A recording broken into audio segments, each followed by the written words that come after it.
Present continuous. Present continuous को उर्दू में fill हालिया ज़माना हाल कहते हैं। हमारी वीडियो देखने से पहले चैनल को लाइक करें और सब्सक्राइब करें ताकि इस तरह की और वीडियोस, एजुकेशनल वीडियोस आप तक बर वक्त टाइम टू टाइम पहुंच सके। तो लेट्स अपनी वीडियो स्टार्ट करते हैं। Present continuous. प्रेजेंट कंटिन्यूस को उर्दू में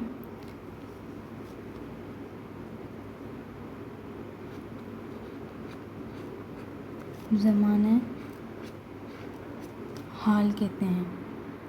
प्रेजेंट कंटिन्यूस को उर्दू में ज़माने हाल कहते हैं।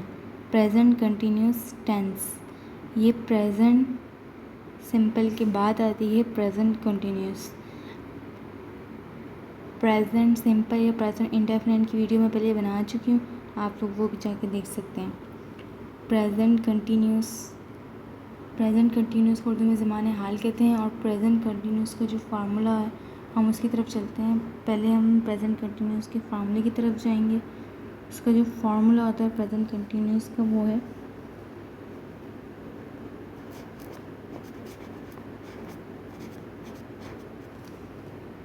सब्जेक्ट प्लस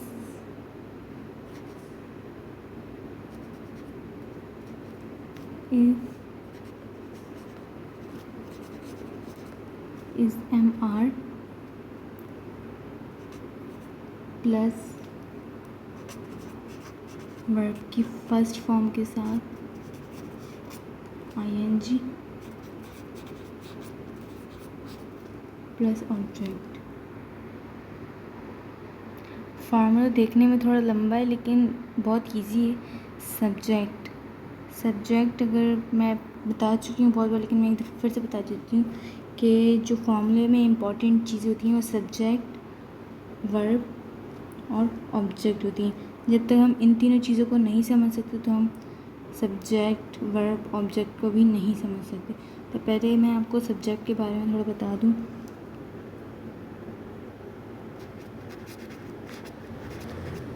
सब्जेक्ट काम करने वाला, वर्ब काम, ऑब्जेक्ट काम का जिस पर काम का असर हो। सब्जेक्ट काम करने वाला, वर्ब काम, ऑब्जेक्ट जिस पर काम का असर हो, यही तीनों चीज़ें फार्मूले में बहुत इंपॉर्टेंट होती हैं। इसको समझना भी बहुत ज़रूरी है। मैंने इसके साथ इसकी उर्दू भी लिख ली ताकि आप लोग को समझने में और पढ़ने में आसानी हो। तो जो फार्मूला है वो है सब्जेक्ट इज़ MR। इस फार्मूले में क्या है? इज़ MR इस फार्मूले में हमें इसके हेल्पिंग वर्ब के थ्रू इस्तेमाल होते हैं। यानी कि हेल्पिंग वर्ब जो इसकी पहचान होती है वो है इज़ MR, वर्ब की फ़र्स्ट फॉर्म के साथ ING। इसमें भी वर्ब की फ़र्स्ट फॉर्म ही लगती है, बस उसके साथ ING और ऑब्जेक्ट लगते हैं। सब्जेक्ट इज़ MR, वर्ब की फ़र्स्ट फॉर्म, ऑब्जेक्ट और ING वर्ब की फ़र्स्ट फॉर्म के साथ लगता है। ठीक है, अब बात आ जाती है हेल्पिंग वर्ब की। हेल्पिंग वर्ब मैंने यहाँ बताया ये हैं इज़ MR, ये इसके हेल्पिंग वर्ब हैं। इन्हीं हेल्पिंग वर्ब के ज़रिए हम इसकी प्रेजेंट कंटिन्यूस को पहचान सकते हैं। अगर हमारे पास इंग्लिश जुमला हो तो इसकी जो हेल्पिंग वर्ब हैं वो हैं इज़ MR, हेल्पिंग वर्ब हैं प्रेजेंट कंटिन्यूस के। उर्दू आइडेंटिफिकेशंस की है रहा हूँ, रही हूँ,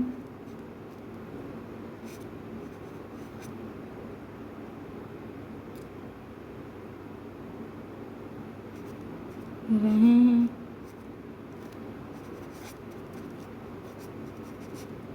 वगैरह। रहा हूँ, रही हूँ, रहे हैं वगैरह इसकी उर्दू आइडेंटिफिकेशन है। और ये प्रेजेंट कंटिन्यूस की उर्दू आइडेंटिफिकेशन रहा हूँ, रही हूँ, रहे हैं वगैरह हैं। सब्जेक्ट, वर्ब, ऑब्जेक्ट मेन चीज़ होती है, इनको समझना भी बहुत ज़रूरी होता है। तो दूसरे नंबर पर हेल्पिंग वर्ब आ जाता है। उर्दू आइडेंटिफिकेशन आप लोगों की आसानी के लिए समझने के लिए मैंने लिख लिया है कि रहा हूँ, रही हूँ, रहें वगैरह इसकी उर्दू आइडेंटिफिकेशन होती है। रहा हूँ, रही हूँ, रहें मतलब ये नहीं कि ये इसकी जुमले, इसका मतलब ये है कि उर्दू जुमले के आखिर में इस तरह के लफ्ज़ आना, रहा हूँ, रही हूँ, रहे हूँ वगैरह प्रेजेंट कंटिन्यूस की पहचान होती है उर्दू में।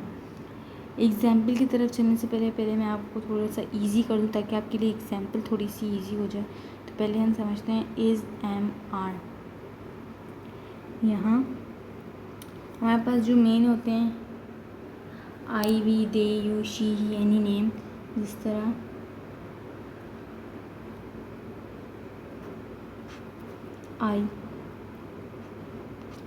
आई के साथ एम लगता है, जिस तरह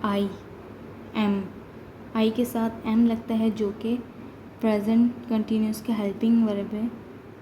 तो आई के साथ एम लगता है, एम किसी और के साथ नहीं लग सकता क्योंकि ये सिर्फ आई का ही हेल्पिंग वर्ब है। ठीक है, अब हम चलते हैं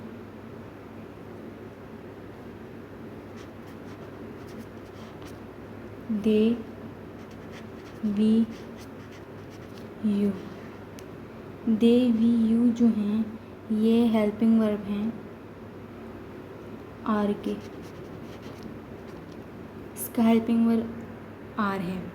दे, वी, यू का हेल्पिंग वर्ब आर है। दे, वी, यू का जो हेल्पिंग वर्ब है आर सिर्फ इन्हीं तीन वर्ड्स के साथ इस्तेमाल हो सकता है प्रेजेंट कंटिन्यूस में। आर सिर्फ इन तीन के साथ इस्तेमाल हो सकता है और एम सिर्फ इस एक के साथ, आई के साथ ही इस्तेमाल हो सकता है। और इसके बाद जो मेन आता है वो है she, he, any name. She, he, any name के साथ इस लगता है जैसे she is, he is, Hafsa is, Bushra is. इस तरह के जुमलों में इस लगता है।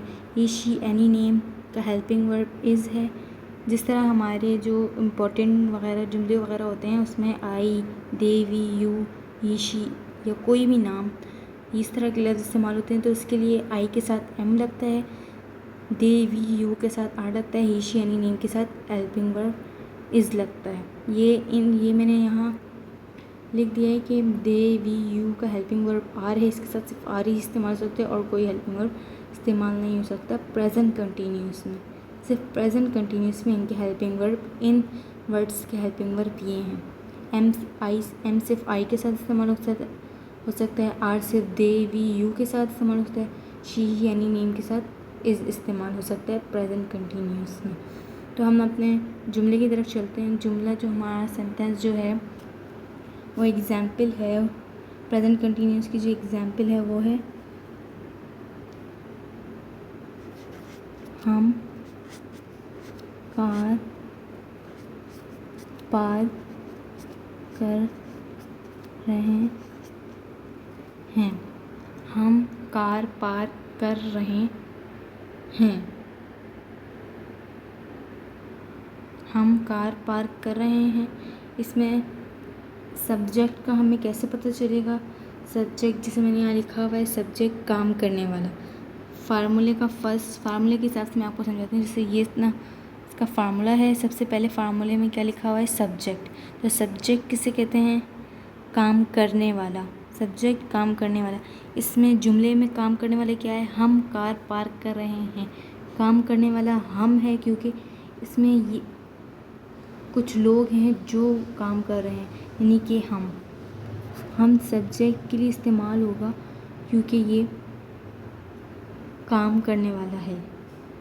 और उसके बाद हेल्पिंग वर्ब तो इसमें इस्तेमाल होगा। हेल्पिंग वर्ब इसमें कौन सा इस्तेमाल होगा? क्योंकि यहाँ हमको इंग्लिश में वी कहते हैं तो वी के साथ हेल्पिंग वर्ब कौन सा? आर यूज़ होता है। तो हेल्पिंग वर्ब हम आर यूज़ करेंगे क्योंकि वी हम के साथ आर यूज़ होता है। और वर्ब की फ़र्स्ट फॉर्म तो है, वर्ब की फ़र्स्ट फॉर्म जो होगी वही होगी, उसके साथ सिर्फ आईएनजी का इजाफा होगा। और ऑब्जेक्ट क्या होता है? जिस पर काम का असर हो। अब वर्ब पहले हम पहचानते हैं कि वर्ब क्या होता है। वर्ब काम। अब इस जुमले में काम क्या है? कार को पार्क कर रहे हैं, यानी कि कार को कहीं खड़ी कर रहे हैं, तो इसमें खड़ा करना क्या है, काम। तो इसमें पार्क जो है वो वर्ब है, ठीक है। और इसमें सबसे मेन चीज़ आ जाती है ऑब्जेक्ट। ऑब्जेक्ट को हम कैसे पहचानेंगे कि जिस पर काम का असर हो, यानी कि असर किस चीज़ पर हो रहा है, कार पर हो रहा है। क्यों? क्योंकि उसे कहीं रखा जा रहा है, उसे कहीं फेंका जा रहा है, तो इसके ऊपर असर जिस पे हो रहा है वो कार पे हो रहा है, ठीक है। तो कार इसका ऑब्जेक्ट होगा, ऑब्जेक्ट। कार ऑब्जेक्ट है क्योंकि इसके ऊपर किसी चीज़ का असर हो रहा है, या इस तरह से रोक रहे हैं तो असर इसी के ऊपर हो रहा है ना, इस वजह से। तो हम फार्मूले के हिसाब से एग्जाम्पल को समझते हैं। एग्जाम्पल सेंटेंस बनाते हैं इसका। वी हमको इंग्लिश में क्या कहते हैं, वी के बाद हम हेल्पिंग वर्ब यूज़ करते हैं। हेल्पिंग वर्ब हम कौन सा यूज़ करेंगे, ये हमने लिखा हुआ है वी के साथ कौन सा हेल्पिंग वर्ब यूज़ होता है, आर। तो हम यहाँ वी आर, फिर क्या आता है वर्ब। वर्ब मतलब काम, ये है काम। पार्क को इंग्लिश में क्या कहते हैं, पार्क।